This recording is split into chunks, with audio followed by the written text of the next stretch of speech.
I want to introduce my good friend, Speaker of the People's House, Thom Tillis.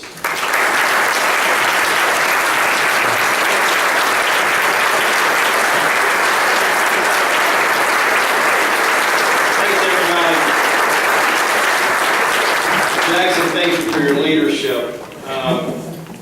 Clyde, I have to tell you, when I was hearing you speak and you said that the state of North Carolina is littered with the bodies of friends of yours you supported in primaries and lost, I thought to myself, man, I'm glad he didn't help me. And he actually played a great role as a chair, doing what the leaders of our Republican organizations need to do, and that's stay out of primaries. I admired the work that I thought the party leadership did to let this be about the candidates. Candidates I have tremendous admiration for, every single one of them. There were 8 of them in this race. I've had discussions with many of them since Tuesday. A lot of them are exhausted, but I think that you'll see that they're going to come together and send the message to their supporters that now this is all about one team and one goal, and that's to beat Kay Hagan.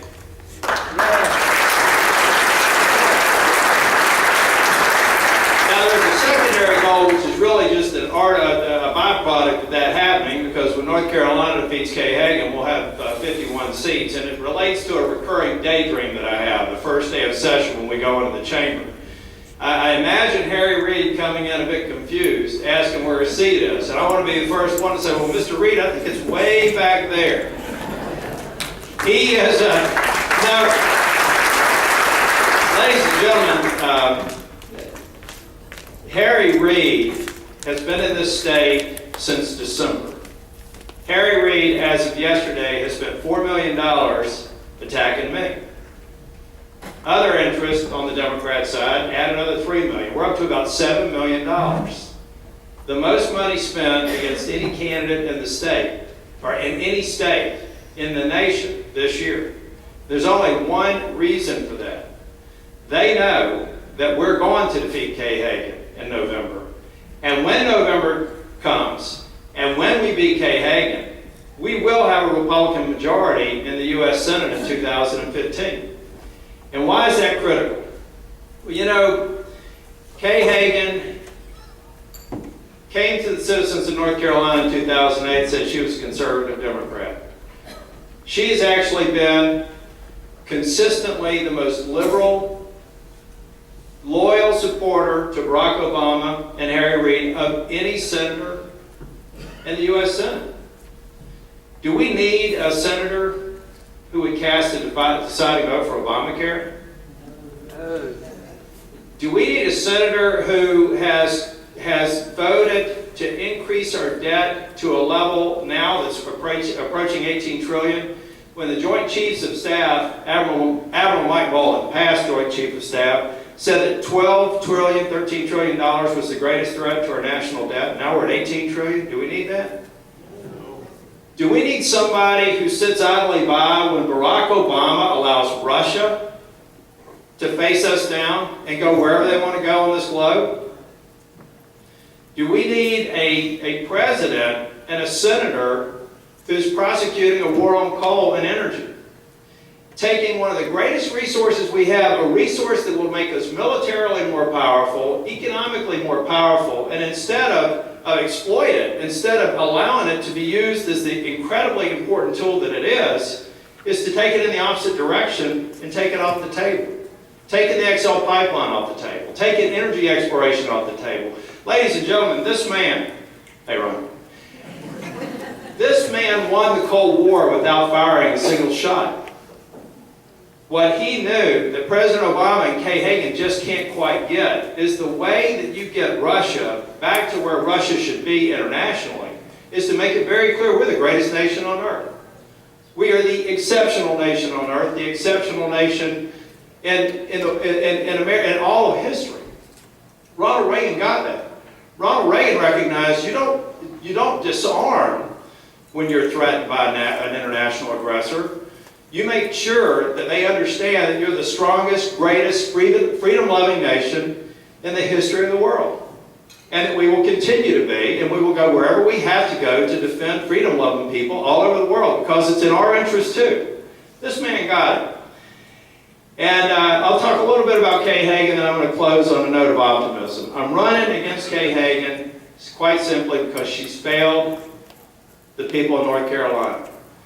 And Kay Hagan failed the people of North Carolina before she ever got up to the Senate. And I know that firsthand because me and these guys and Buck have been cleaning up her mess for the last 3 years. She voted for increasing taxes and regulations, while we were voting for cutting taxes and regulations. She voted for the most complex, impossible to implement health care plan, while we were reforming health care in this state so that we can make sure we're taking care of the people who desperately need it. She's done almost the opposite of what any responsible legislator or senator or congressperson would do. And she's done it to a point to where many people think that maybe it's too late. But I don't believe that. And the reason I don't believe that is because as I was listening to others speak, I continue to be reminded of where I came from. I came up in a family of 6 kids. We didn't have a lot of money. I started working when I was 9 years old, walking cats. My brothers and sisters joked with me about that, but the lady paid me money, I'd walk her cat. You know? And that was slightly below minimum wage, by the way. And then I went on to have paper routes in New Orleans and Jacksonville, Florida. I went on to be a busboy, a dishwasher, a short order cook, a buffet cook, a number of minimum wage paying jobs. And I lived through that in a time not unlike today. Then I went to 5 different schools before I got my college degree at age 37. I was a partner at PricewaterhouseCoopers, actually, before I even completed my degree, and then a partner at IBM Global Business Services. Now Speaker of the House, and now the GOP nominee for Senate. Now I want to take you back to 1979 for a moment to show you why I think that's so important and why I believe that we should all be optimistic. In 1979, we have exactly the same circumstances that we have today. We have a weak, failing president in Jimmy Carter. I am somewhat shocked that there's somebody who's actually worse than Jimmy Carter in my lifetime as president, but here we are. But we had a weak president. We had Russia going wherever it wanted to go around the world, invading countries while America stood idly by. We had an energy crisis with oil and gas through the roof. We had unemployment through the roof. We had foreign terrorist nations attacking our embassies and taking our people hostage and killing them. Sound familiar? That's a situation a lot of people think we can't come back from. 19 years old, working in a warehouse, living in a trailer park, going to school part-time. This leader was elected. Leaders in Congress were elected, and they turned this nation around in a few short years. We're not talking decades. We're talking a few short years, the way that we've turned the state around in a few short years. I'm here to promise you that when I'm elected your U.S. Senator, I'm not going to be the one to say, well, this is a healing process that's going to take decades.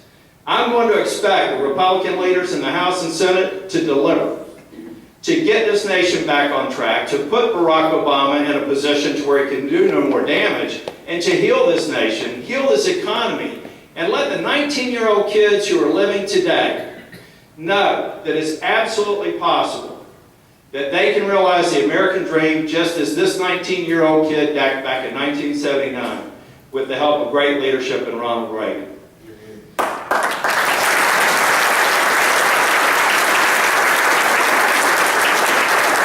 There's only 2 other things I want to say. Number 1, Ronald Reagan's leadership is one of the reasons why I'm here today.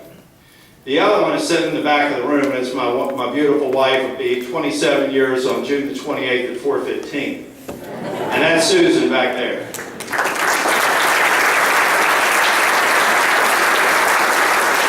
Ladies and gentlemen, let's go away and be the party of optimism. Let's be the party that understands that this nation is the greatest nation on earth. And its potential is boundless. And the potential of every single man and woman and child in this nation are the reason why it is the exceptional nation that it is. Let's come together in November. Get David elected, get me elected. We're working hard across the nation to get the 6 senators elected who represent that majority. And then let's get back to work. And let's do this for the good of the country, for the good of every blessed North Carolinian and every other citizen of the United States. But let's not waver in the one goal and the one objective. That is to beat Kay Hagan, to maintain our majority in the House, and to then deliver on the promises that we make to you. Thank you all. God bless you. Good night.